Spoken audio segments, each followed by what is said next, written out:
Good morning, my dear students. Welcome in Asadullah Khan English Medium 10th Standard Marathi Google Classroom.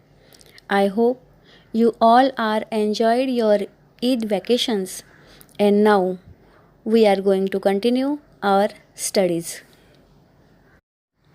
Students, as per board pattern, in Marathi question paper there are 5 sections, and that are: question number 1 is for prose, question number 2 is for poetry, question number 3 is for rapid section, question number 4 is for grammar section, and question number 5 is for writing skill section. And today we are going to discuss about question number 2, that is for poetry section. Students, see, this is question number 2A, म्हणजेच प्रश्न क्रमांक 2A. आता तुम्ही विचाराल की प्रश्न क्रमांक 2A कोणता असतो? तर प्रश्न क्रमांक 2A मध्ये परिच्छेदावरती आधारित कृति विचारल्या जातात. मतलब पैसेज दिया रहता है आपको और पैसेज के ऊपर आपको अलग अलग एक्टिविटीज़ पूछे जाते हैं. पण आज आपण प्रश्न क्रमांक 2A हा विभाग कसा लिहायचा, मतलब ये सेक्शन हम लोग को कैसे लिखना है, कैसे अटेम्प्ट करना है, ये हमें यहाँ पे देखना है और उसके बारे में हम लोग को यहाँ पर डिस्कशन करना है. ये जो सेक्शन है क्वेश्चन नंबर 2A, इसको टोटल 8 मार्क्स है. या पूर्ण जो प्रश्न असतो प्रश्न क्रमांक 2A ह्याला एकूण 8 गुण असतात आणि हा प्रश्न लिहायला अतिशय सोपा आहे, लिखने के लिए एकदम आसान है ये. ह्याच्यामध्ये सुद्धा तुम्हाला काही कृती दिलेल्या आहेत. एकूण तुम्हाला या ठिकाणी 6 कृती असतात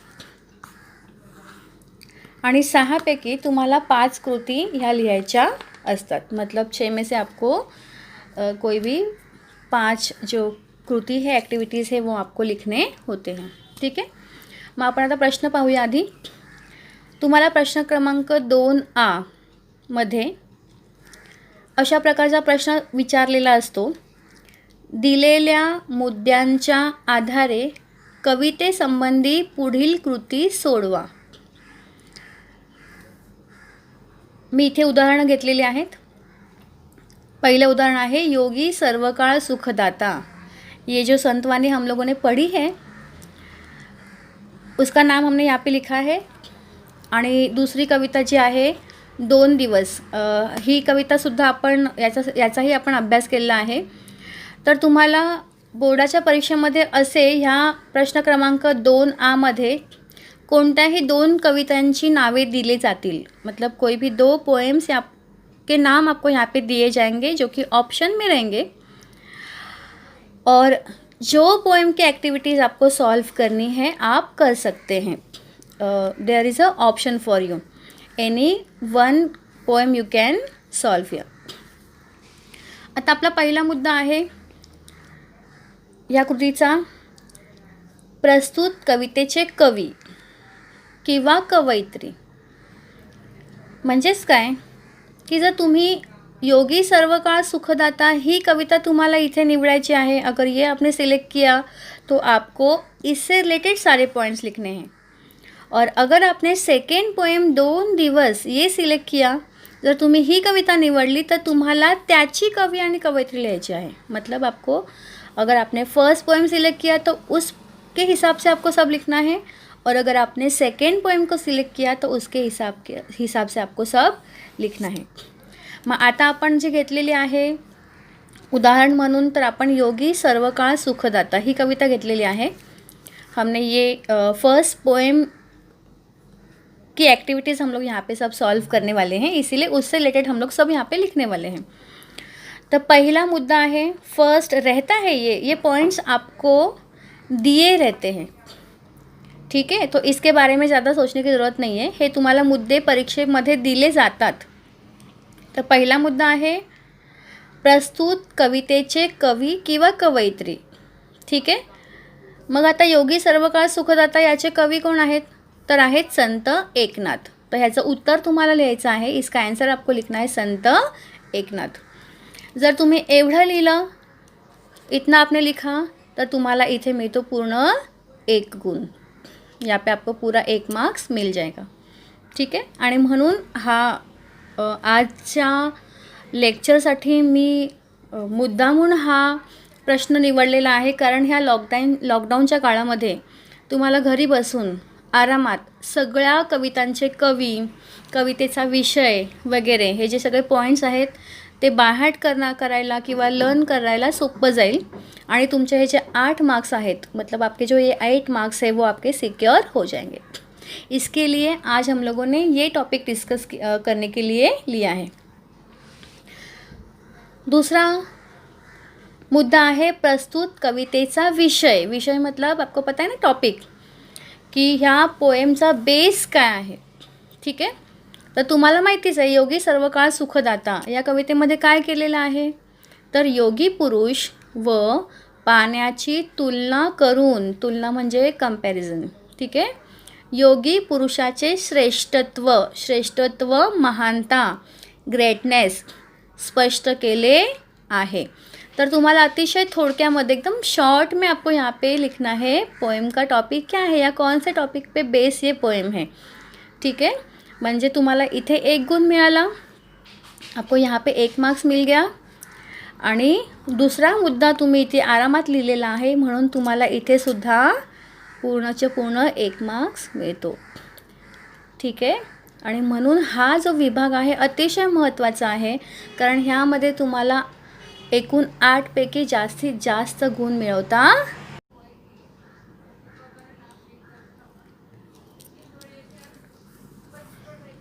आपला तिसरा मुद्दा आहे 2 ओळींचा अर्थ. म्हणजेच काय, की तुम्हाला या ज्या कविता दिल्या आहेत त्या कवितांच्या 2 ओळी दिल्या असतील, इथे लिहिलेल्या असतील, त्या क्वेश्चन पेपरमध्ये प्रश्नपत्रिकेमध्ये लिहिलेल्या असतील. जसं की योगी सर्व काळ सुखदाता ह्याच्या 2 ओळी असतील, मतलब इस पोएम के भी 2 लाइन होंगे, और 2 दिवस इस पोएम के भी 2 लाइन होंगे.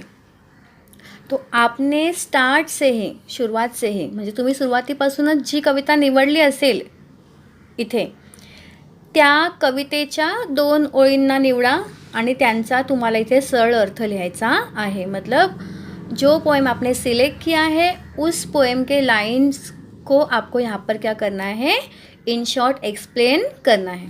ठीक है. तर आपण पाहूया. अपन निवडलेली आहे कविता योगी सर्व काळ सुखदाता. ये पोएम हमने सिलेक्ट किया है, इसके लिए हम लोगों ने उसके लाइन्स यहाँ पर लिखे हैं. आपण योगी सर्व काळ सुखदाता ही कविता निवडलेली आहे आणि म्हणून आपण तिच्या ओळींना इथे थोडक्यात अर्थ लिहिणार आहोत किंवा स्पष्टीकरण करणार आहोत. ह्या ओळी तुम्हाला प्रश्नपत्रिकेमध्ये दिलेल्या असतात. ये लाइन्स आपको दिए रहते हैं, तो इनके बारे में आपको ज़्यादा चिंता करने की ज़रूरत नहीं है. ठीक है. उदकाची जे मधुरता ते रसनेसीची तत्वता, योगी यांचे गोडपण पाहता होय निवविता सर्वेंद्रिया. आता अपन कवितेचा अभ्यास तो याद ही केलेलाच आहे, मतलब हम लोगों ने ये पोएम पहले पढ़ी हुई है. चाहे तो आप एक बार वापस वो वीडियो देख लेना तो आपको ये आसान जाएगा. पण तरीसुद्धा मी इथे ह्या ज्या ओळी आहेत त्या पुन्हा इथे एक्सप्लेन केलेल्या आहेत. तुम्हाला तसंच लिहायचं आहे आणि म्हणून पुन्हा आपण एकदा याचा अभ्यास करूया. तर या ओळींमध्ये काय सांगितलेलं आहे, उदक म्हणजे काय, पाणी, आणि मधुरता म्हणजे त्याचा गोडपणा. ठीक आहे. तर पाण्यापेक्षाही योगी पुरुषाचे श्रेष्ठत्व स्पष्ट करताना एकनाथ महाराज म्हणतात की, मतलब संत एकनाथ कहते हैं कि पानी से भी बहुत ज़्यादा महानता होती है योगी पुरुष में. ठीक है. और इसीलिए दोनों का कंपैरिजन यहाँ पर किया है, म्हणजे पाण्याची आणि योगी पुरुषाची तुलना केलेली आहे. तेव्हा ती तुलना करताना संत एकनाथ म्हणतात पाण्याचा गोडवा बघा, उदकाची जे मधुरता, उदक म्हणजे पाणी आणि मधुरता म्हणजे गोडवा किंवा मिठास. पाण्याचा गोडवा जिभेला कळतो. पानी की मिठास किसको समझ में आती है, जीभ. जीभ म्हणजे काय, जबान. ठीक आहे. तर पाण्याचा गोडवा फक्त जिभेला कळतो. बघा, ते रसनेसीची तत्वता, रसना म्हणजे जीभ, तर पाण्याचा गोडवा फक्त जिभेला कळतो, तो जिभेपुरता मर्यादित असतो. मर्यादित मतलब लिमिटेड.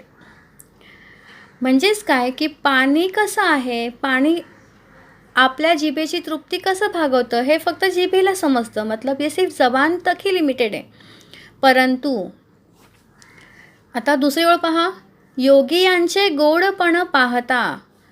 ठीक आहे, मग नेक्स्ट काय लिहिलं बघा, परंतु योग्याच्या सहवासाने लाभलेले माधुर्य. सहवास म्हणजे साथ, संगत, मतलब योगी पुरुष के साथ रहने से लाभलेले माधुर्य. माधुर्य म्हणजे सुद्धा मिठास, गोडपणा. म्हणजेच योगी पुरुषाच्या संगतीतील गोडपणा मनुष्याच्या सर्वच इंद्रियांना, सर्वच इंद्रिय मतलब ऑल बॉडी ऑर्गन्स, संतुष्ट करते. संतुष्ट करणे, सॅटिस्फाईड करणं. ठीक आहे, म्हणजेच काय की पाणी फक्त जिभेची चव भागवते किंवा पाणी फक्त जिभेपुरते मर्यादित असते, पण योगी पुरुषाचा गोडपणा हा मनुष्याच्या सर्व इंद्रियांना समाधानी करते. मतलब उसके सभी इंद्रियों को वो क्या करता है, सॅटिस्फाईड करता है. कैसे, कसं करतं हे, तर मानवी मनातील कटुता. कटुता बिटरनेस, कडवापण. मानवी मनातील कटुता नष्ट होऊन मन एक आंतरिक समाधान लाभते. लक्षात घ्या की जेव्हा आपण चांगल्या व्यक्तीच्या संगतीत असतो, जेव्हा आपण योगी पुरुषाच्या संगतीत असतो, तेव्हा आपल्या मनातील सर्व विकार, दुष्ट भावना नष्ट होतात आणि मनाला एक प्रकारे शांती मिळते. आंतरिक शांती, आंतरिक समाधान, इंटरनल सॅटिस्फॅक्शन लाभते. लाभणे मीन्स वी कॅन गेट, आपल्याला मिळते आणि ते चिरकाल टिकणारे असते. चिरकालचं मिनिंग आहे लॉंग टाईम, आणि हे जे समाधान आहे ते चिरकाळ म्हणजेच कायम टिकणारे असते. म्हणजेच काय की पाण्याची मधुरता थोड्या वेळासाठी असते, ती फक्त जिभेला जाणवते, पण योगी पुरुषाच्या संगतीने जे माधुर्य मिळते, आपल्या मनाला जे समाधान मिळते, ते समाधान चिरकाल म्हणजे कायम टिकणारे असते. तर अशा प्रकारे बघा किती सोपं आहे. तुमच्यासमोर ह्या ओळी दिलेल्या असतात, आपके सामने लाईन्स रहते हैं, आणि ह्या ओळींना व्यवस्थित समजून त्याच ओळी तुम्हाला इथे अगदी थोडक्यात स्पष्ट करायच्या आहेत. एकदम शॉर्ट में आपको उन्हीं लाइन को यहाँ पर आपको क्या करना है, एक्सप्लेन करना है. ठीक आहे, हे अतिशय सोपं आहे. जर तुम्ही व्यवस्थित एक्सप्लेन केलं तर ह्या मुद्द्याला तुम्हाला गुण आहेत 2. यहाँ पर आपको इस पॉईंट्स को मार्क्स है 2. हां, पण एक आहे की आता हे 2 मार्क्स आहेत. इथे बघा, पहिला मुद्दा 1 मार्क्सला होता, एका गुणासाठी होता. दुसरा सुद्धा मुद्दा 1 गुणासाठी होता. तर हे दोन्ही गुण मिळवणं खूप सोपं आहे. पण हा जो 2 मार्काचा मुद्दा आहे, त्यावेळेला तुमची भाषा कशी आहे, तुमचं हस्ताक्षर कसं आहे, तुमची शैली किती प्रभावी आहे, मतलब ये सब, ह्या सगळ्या गोष्टींचा विचार करून तुम्हाला इथे गुण दिले जातील. पण तरीही हे 2 गुण मिळवणं खूप सोपं आहे, आणि म्हणूनच आज आपण मुद्दाम होऊन जानबूझ के हम लोगों ने ये टॉपिक आज सिलेक्ट किया है, ताकि लॉकडाउन के इन दिनों में जब आप घर पे हो, आपके पास बहुत सारा टाइम है, तब आप ऐसे वाले क्वेश्चंस को रेडी करके रखेंगे तो बाद में जो आपके ऊपर प्रेशर आने वाला है वो आपको नहीं फील होगा. पुढचा मुद्दा आहे, नेक्स्ट पॉइंट्स आपको दिया रहेगा. कवितेतून मिलनारा संदेश, मतलब पोएम से मिलने वाला मैसेज. अब ये तो बहुत कॉमन है, हम हर एक पोएम पढ़ते ही है. क्यों पढ़ते हैं, ताकि हम लोग उससे कुछ सीखें. आपण प्रत्येक कविता का अभ्यास करतो कवितेचा, कारण आपल्या प्रत्येक कवितेमधून काही ना काही संदेश हा मिळतोच, आणि तो संदेशच काय मिळाला तो तुम्हाला इथे थोडक्यामध्ये लिहायचा आहे. आणि ह्या मुद्द्याला मतलब इस पॉइंट को भी आपको है 2 मार्क्स. ठीक आहे, ह्याला पण तुम्हाला 2 गुण आहेत. ठीक आहे, तर आता तुम्हाला ही कविता तर माहितीच आहे, योगी सर्व काळ सुखदाता. आपण आधीच त्याचा अभ्यास केलेला आहे. पुन्हा एकदा व्हिडिओ तो तुम्ही पाहू शकता, आणि नंतर तुम्ही आजचा हा व्हिडिओ त्यानंतर पहा, म्हणजे तुम्हाला कळेल की या कवितेमधून संदेश एकनाथांना काय द्यायचा आहे. तर पहा, संत एकनाथांनी योगी सर्व काळ सुखदाता या अभंगात योगी पुरुष आणि पाणी यांचे समाजासाठीचे योगदान दाखवून दिले आहे. योगदान, कॉन्ट्रीब्युशन. ठीक आहे. म्हणजे पाण्याचं आणि योगी पुरुषाचं समाजामध्ये काय योगदान आहे, काय कॉन्ट्रीब्युशन आहे, त्यांचं काय महत्त्व आहे. पाण्याचं महत्त्व किती आहे, योगी पुरुषाचं महत्त्व किती आहे, मतलब पानी का कितना इम्पोर्टेंस है, योगी पुरुष का कितना इम्पोर्टेंस है, वो यहाँ पर संत एकनाथ जी ने इस अभंग में या संतवाणी में हम लोग को बताया है. पाणी आणि योगी पुरुष दोनों समाजासाठी कार्य करीत असतात. ये तो हम लोग को पता है कि कोई भी बिना पानी के नहीं रह सकता. आणि योगी पुरुषांच्या विचारांनी समाज प्रभावित होतो. म्हणजेच ते दोघंही समाज कार्य करत असतात. आपल्याला त्यांच्यासारखे कार्य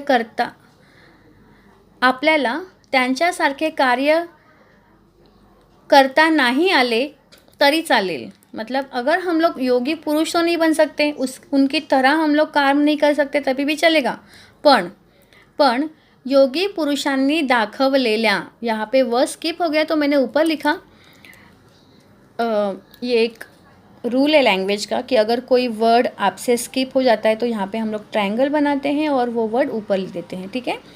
इथे एक वर्ड जो होता तो सुटला होता माझ्याकडून आणि म्हणून मी इथे एक त्रिकोण बनवून वरती तो लिहिलेला आहे. तर योगी पुरुषांनी दाखवलेल्या सन्मार्गावरून तरी आपण गेले पाहिजे. आता सन्मार्गाचा मीनिंग आहे चांगला मार्ग. चांगला मार्ग कोण दाखवतो आपल्याला, योग्य मार्ग कोण दाखवतो, तर योगी पुरुष. हम लोग को योगी पुरुष, तपस्वी, साधू संत जो योग्य मार्ग दाखवतात त्या मार्गाने आपण गेलो आणि आपला विकास केला, आपल्या जीवनाचे कल्याण करून घ्यायला हवे असा संदेश आपल्याला मिळतो. ठीक आहे. मग संदेश काय मिळतो आपल्याला थोडक्यात, की पाणीसुद्धा आणि योगी पुरुषसुद्धा समाजासाठी कार्य करतात. भले आपण योगी पुरुष होऊ शकत नाही, पण योगी पुरुषांनी सांगितलेल्या मार्गावर, सन्मार्गावर, योग्य मार्गावर आपण जाऊन आपली प्रगती करू शकतो. ठीक आहे. तर अशा प्रकारे आपल्याला हा संदेश या कवितेतून मिळतो आहे, या संतवाणीतून मिळतो आहे. तो संदेश आपण लिहिलेला आहे व्यवस्थित. ह्या मुद्द्यालासुद्धा आपल्याला आहेत 2 गुण. आपला पुढचा मुद्दा आहे 5वां, 5th पॉइंट हमारा है कविता आवडण्याचे वा न आवडण्याचे कारण. आवडने मतलब क्या, पसंद आना, कि आपको ये पोएम पसंद आई तो क्यों और नहीं पसंद आई तो क्यों. ठीक आहे. तर आपल्याला हे इथे स्पष्ट करायचं आहे, एक्सप्लेन करायचं आहे. इथे आणखी एक गोष्ट मला तुम्हाला सांगायची आहे, और एक बात आपको बतानी है यहाँ पर मुझे, कि यहाँ पे आपके पास ऑप्शन है. मीन्स इन बोर्ड पेपर ना, या तो आपको ये वाला पॉइंट पूछेंगे, कविता आवडण्याचे व न आवडण्याची कारणे, किंवा तुम्हाला हा वाला मुद्दा पॉइंट विचारतील कवितेतील शब्दांचे मराठीतील अर्थ. मतलब आपको यहाँ बोर्ड पेपर में 6 points they will not ask, they will ask only 5 points. ते तुम्हाला फक्त 5च मुद्दे विचारतील. 5th आणि 6th मध्ये ऑप्शन आहे. ठीक है. यहाँ पर आपके पास क्या है, ऑप्शन है. तो आपको 5 ही पॉइंट्स लिखने हैं, but it completely depends on them कि which points they will ask. They can ask this और they can ask this also.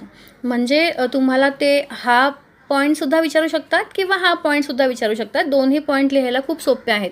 दोनों भी पॉईंट लिखने के लिए बहुत ही आसान है. ठीक आहे. मग आपण आता हे पाहूया की कविता आपल्याला आवडण्याचे किंवा न आवडण्याचे कारण. मतलब ये पोएम आपको पसंद आई तो क्यों और नहीं पसंद आई तो क्यों. अब ना पसंद आने का तो कोई रीज़न ही नहीं है, तो हम लोग लिखेंगे कि ये पोएम आपको पसंद क्यों आई. ठीक आहे.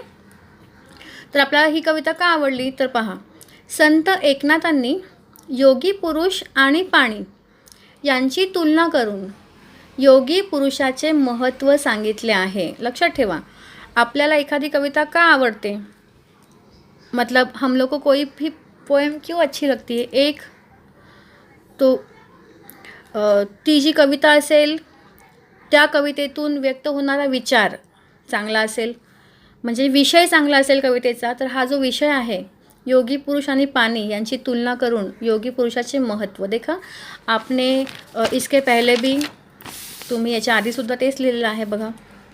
कवितेचा विषय योगी पुरुष व पाण्याची तुलना करून योगी पुरुषाचे श्रेष्ठत्व स्पष्ट केले आहे.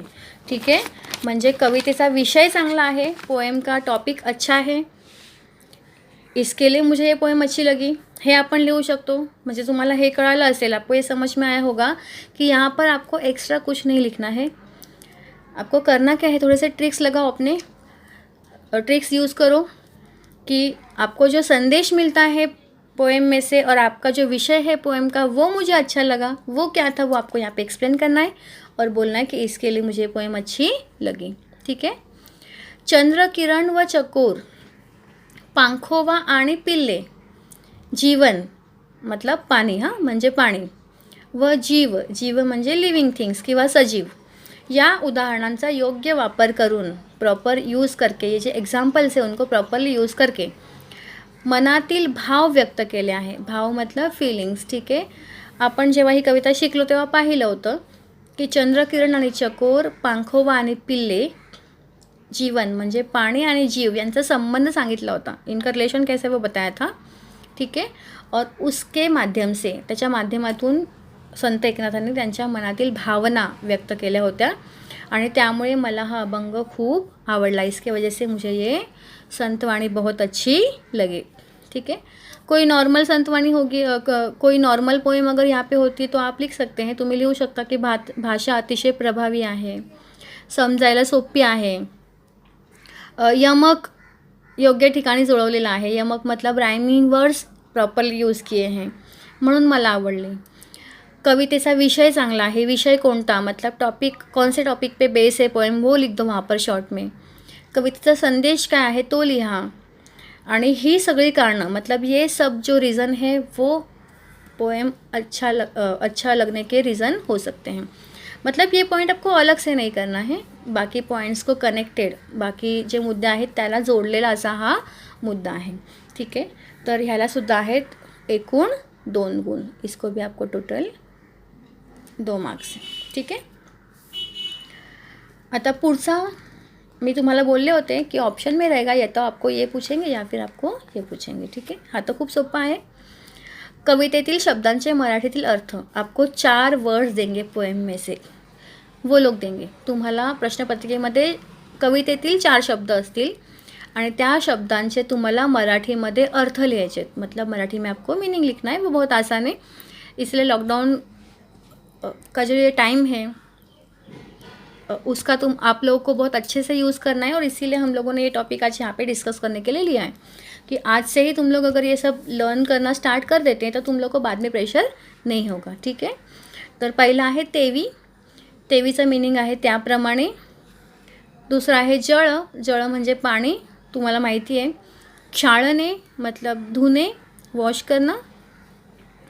आणि चौथा आहे मळ मतलब मैला, घाण. इंग्लिश में उसका मीनिंग होता है डर्ट. ठीक है. तर अशा प्रकारे आपण हा पूर्ण प्रश्न कसा लिहायचा मतलब कैसे लिखना है, ठीक आहे, याचा इथे अभ्यास केलेला आहे. पुन्हा एकदा आपण गुण पाहूया. पहा, पहिल्या मुद्द्याला 1 गुण, हा 1 2 3 4 5 6. ठीक आहे. इथेच तुमचे 4 मुद्द्यांचे 6 मार्क्स होत आहेत, 6 गुण होत आहेत. आणि जो 5वा मुद्दा आहे आणि 6वा मुद्दा आहे त्या दोघांमध्ये पर्याय आहे, ऑप्शन आहे. तर हे 2 गुण आपण पकडूयात, म्हणून एकूण होत आहेत इथे तुमचे 8 गुण. ठीक आहे. अशा प्रकारे हा प्रश्न लिहायला खूप सोपा आहे. तर तुम्ही आता एक काम करायचं आहे ते असं की आतापर्यंत आपण 2 संतवाण्यांचा अभ्यास केलेला आहे आणि 2 दिवस ह्या कवितेचाही अभ्यास केलेला आहे. तर तुमच्याकडे एकूण 3 कविता आहेत. ह्या 3ही कवितांचे असे मुद्देसूदपणे तुम्ही प्रश्न लिहून घ्यायचे, त्याचा अभ्यास करायचा आहे. आणि ह्या हफ्त्यासाठी तुमचं जे असाइनमेंट आपण नेहमी घेतो त्या तुमचं असाइनमेंट हेच आहे की मला तुम्ही ह्या ज्या कविता आहेत, योगी सर्व काळ सुखदाता तर तुम्हाला मिळालेला आहे फक्त 2 दिवस, आणि अंकिला मी दास तुझा या 2 कवितांचे हेच मुद्दे तुम्हाला लिहून घ्यायचे आहेत आणि हाच तुमचा आहे गृहपाठ। मतलब यही आपका होमवर्क है कि आपको लिखना है और मुझे आपको गूगल क्लासरूम में सेंड करना है। Thank you so much. मला वाटतं तुम्हाला हा व्हिडिओ नक्कीच आवडला असेल, ह्याचा तुम्हाला नक्कीच फायदा होईल। Stay home, stay safe, goodbye, take care.